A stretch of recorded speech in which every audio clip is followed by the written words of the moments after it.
নমস্কার, আমি স্নিগ্ধা। আবৃত্তি করছি শ্রদ্ধেয় কবি প্রণব ঘোষের লেখা টুনি।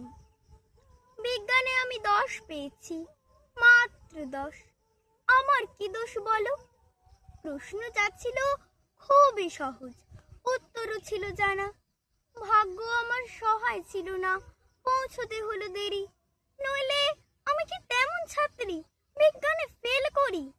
সকাল থেকেই নানা অঘটন, জল খাবারে আস্ত ডিম। রান্নার মাসি নিয়ম জানে না, ডিম খেতে নেই, কেননা গোল। অমলেট দিলে দোষ কেটে যেত, লেটার মার্কস পেতাম ঠিক। ভাগ্য আমার সহায় ছিল না, যেতে দেরি হলো অত্যধিক। ঘর ছেড়ে যেই বেরুতে যাব, দাদু হেঁচে দিল, হ্যাঁ চোঁ। ঠাকুর মাথায় রেগে মেগে কাঁই, মাকে বললেন, বৌমা হাঁচি পড়ল, বেরোয় না যেন।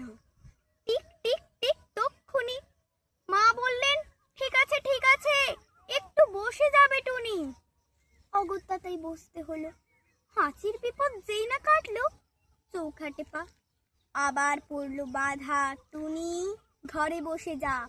কপালে দিয়েছি দইয়ের ফোঁটা, হাতে বিপদ তারিনি। কোমরে ঝুলছে ঢাউস মাদুরি, বিপদ এড়াতে পারিনি।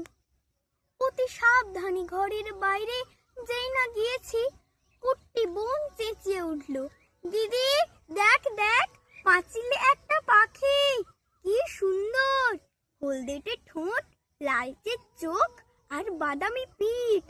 তাকিয়ে দেখি পাঁচিলে বসেছে, হায় হায় ওটা এক শালিক। রিকশা কাকু দিচ্ছে তাড়া, কিন্তু যাওয়ার জো নেই। বাড়ির সবাই শালিক খুঁজছে, আয় রে শালিক আয়। আরেক শালিক না দেখে টুনি কি করে স্কুলে যায়? শালিক জুটলো অবশেষে, রিকশা ছুটলো খুব জোরে, আর দেরি নেই পৌঁছতে স্কুলে। কিন্তু আমার পোড়া কপাল, হঠাৎ ব্রেক থামতেই হলো। পথ কেটে গেছে কালো বেড়াল। দেরির পরে আরো দেরি, দেরিতে গেলাম স্কুলে।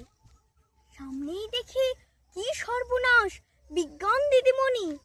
খুলে বললাম, রাগে গজ গজ, বসতে দিলেন ঘরে।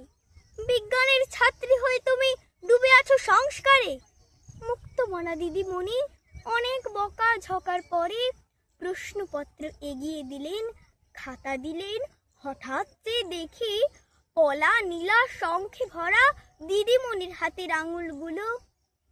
বিজ্ঞানে আমি 10 পেয়েছি, মাত্র 10। আমার কি দোষ বলো? নমস্কার।